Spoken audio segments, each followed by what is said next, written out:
संत लूकस के अनुसार पवित्र सुसमाचार।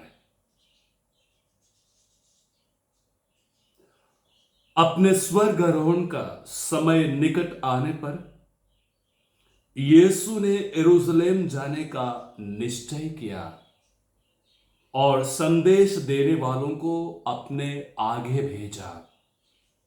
वे चले गए और उन्होंने यीशु के रहने का प्रबंध करना समारियों के एक गांव में प्रवेश किया। लोगों ने यीशु का स्वागत करने से इनकार किया क्योंकि वह यरूशलेम जा रहे थे। उनके शिष्य याकूब और योहन यह सुनकर बोल उठे, प्रभु, आप चाहे तो हम यह कर दें कि आकाश से आग बरसे और उन्हें भस्म कर दे। प्रभु यीशु ने मुड़कर उन्हें ढांटा और दूसरी बस्ती चले गए। यीशु अपने शिष्यों के साथ यात्रा कर रहे थे कि रास्ते में ही किसी ने उनसे कहा, आप जहां कहीं भी जाएंगे मैं आपके पीछे पीछे चलूंगा।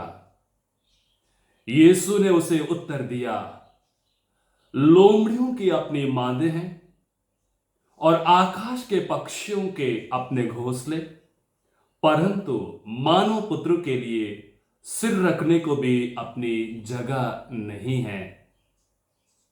उन्होंने किसी दूसरे से कहा, मेरे पीछे चले आओ, परंतु उसने उत्तर दिया, प्रभु, मुझे पहले अपने पिता को दफनाने के लिए जाने दीजिए।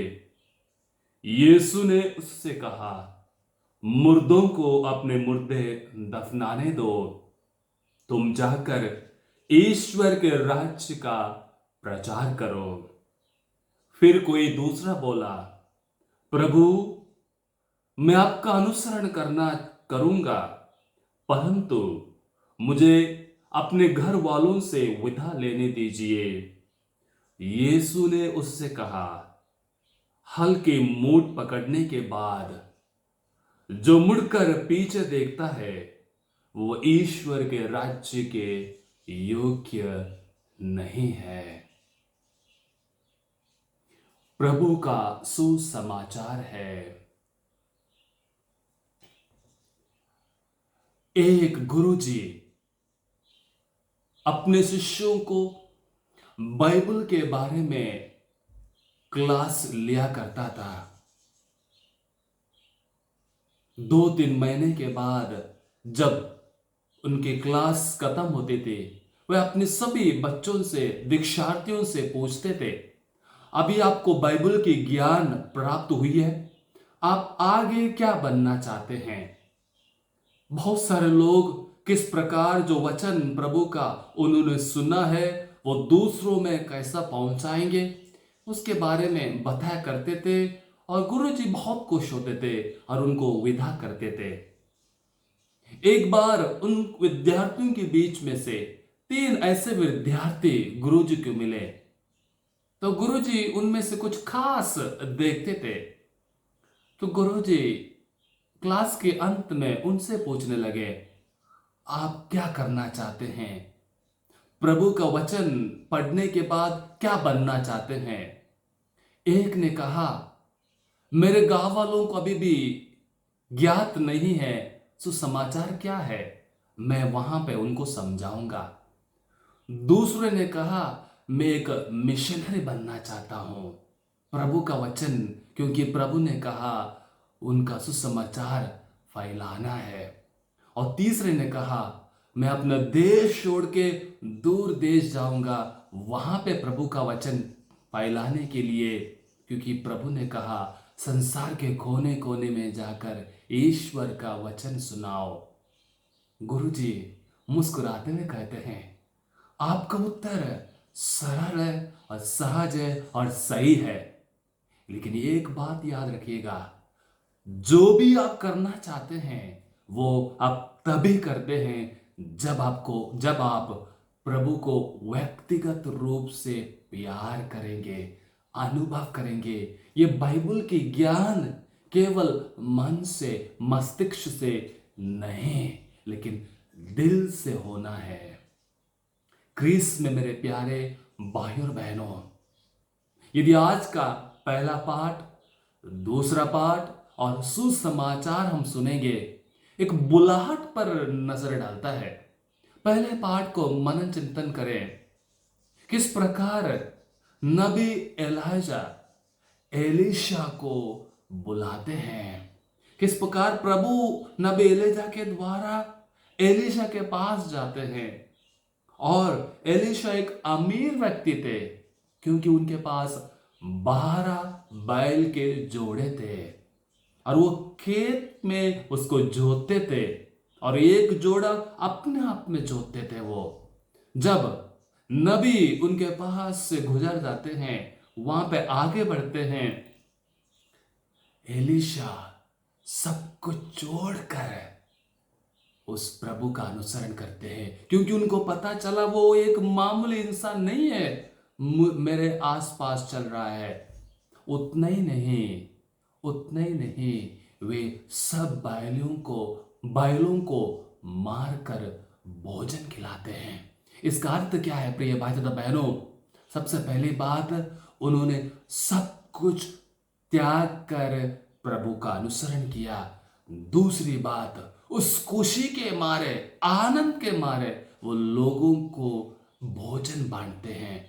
वो है प्रभु का सच्चा बुलावा। अपने आप को प्रभु के हाथों में सौंपना, अपने आप को प्रभु को देना। दूसरे पाठ संत पौलुस देखेगा, वो कहते हैं हम सबों को स्वतंत्रता मिली है, प्रभु का अनुसरण करे या ना करे।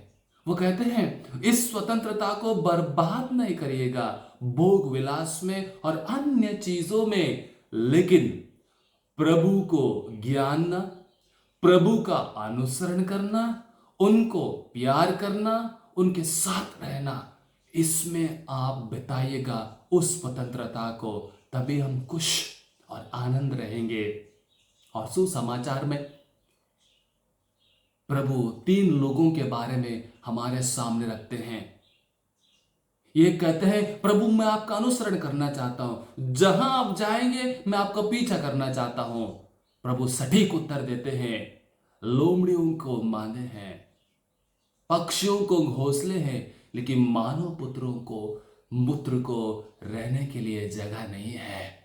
यानी यदि आप मेरा अनुसरण करना चाहते हैं, आप मन में मत रखिएगा आप एक महान इंसान बनेंगे, एक बड़ा व्यक्ति बनेंगे, आपको सब कुछ प्राप्त होगा। आजकल शायद जो पुरोहित बनना चाहते हैं, धर्मबहन बनना चाहते हैं, वो उनका मन में शायद ये भावनाएं रहती है। उनके लिए उत्तर आज स्वयं प्रभु देते हैं, यानी हमें सब त्यागना है। जो लोग देते हैं, जो लोग हमें निमंत्रण देते हैं, उसको स्वीकार करते हुए हमें जीना, यानी त्याग की भावना। दूसरा व्यक्ति को प्रभु स्वयं बुलाते हैं, लेकिन वो कहते हैं मुझे पहले मेरे दफनाने दीजिएगा। वो कहते हैं मुर्दे अपने को दफनाएंगे, यानी वहां पे प्रभु उनसे पूछते हैं त्यागो, अपने आप को त्यागो, भूल जाओ दुनिया के चीजों को और मेरा अनुसरण करो। और तीसरी जो बुलाहट है, जहां वो कहते हैं मैं घर वालों को जाके विदा करूं, वो कहते हैं एक बार मुड़ पर जोतने समय आगे देखते हैं, वो मुड़कर जो देखता है वो प्रभु का अनुसरण नहीं कर सकता है। प्रिय भाई तथा बहनों, इसका अर्थ क्या है? यदि हम प्रभु का कार्य करना चाहते हैं, हम जीवन में आगे बढ़ना चाहते हैं, मुड़कर नहीं देखें। आपने देखा होगा जब किसान हल जोतता है, वो उसका आगे रहते हैं, पीछे नहीं, क्योंकि कहीं वो हल उन बैलों को ना लगे, कहीं वो सटीक लाइन जाती है वो टेढ़े मेढ़ा ना हो जाए। हमारे जीवन में वैसे ही यदि हम प्रभु का कार्य करना चाहते हैं, कोई अच्छा कार्य करना चाहते हैं, उसमें हमारा मन मस्तिष्क पूरा बना रहना चाहिए, तभी हम उस कार्य को अच्छी तरह से कर सकते हैं। क्या शिक्षा आज का तीनों पाठ द्वारा पाते हैं? सबसे पहले शिक्षा है प्रभु को मस्तिष्क से जानने से कोई फायदा नहीं है। जानना जरूरी है, लेकिन दिल से ज्यादा जानना है। यदि हम दिल से जानने के लिए कोशिश करेंगे, हम प्रभु को कुछ भी करने के लिए तैयार रहेंगे। वह है सबसे पहली बात। दूसरी बात, प्रभु पर पूरा आस्था रखना। जब हम प्रभु का कार्य करना चाहते हैं, प्रभु में विश्वास करना चाहते हैं, हमें उन पर निर्भर रहना चाहिए और वो हमें पूरा करके देगा। हम बहुत सारे ऐसे लोगों से मिलते हैं, प्रभु फादर जी मैं कुछ सोच के जाता हूं या जाती हूं, प्रभु पर विश्वास करके जाता हूं, जब वापस आता हूं सब संभव होता है। और वो इंसान कहते हैं जब प्रभु मेरे साथ है कोई कार्य असंभव नहीं है। यह है प्रभु में आस्था रखना, प्रभु में आस्था रखना। प्रिय भाई और बहनों, ये दो चीजों को जरूर रखिएगा। मिश्र बलिदान में भाग लेते हैं आप, लेकिन मस्तिष्क से नहीं, दिल से, शरीर से नहीं लेकिन दिल से। तभी हम प्रभु को अनुभव करेंगे, प्रभु समान बन जाएंगे और एक नेक इंसान बन जाएंगे। प्रभु आप सबों को अपनी आशीष और कृपा में भर दे। परिवार में खुशी, आनंद, शांति बना रहे, ताकि आप प्रभु समान एक आईने बनकर दुनिया में जीवन बिताएं। आमीन।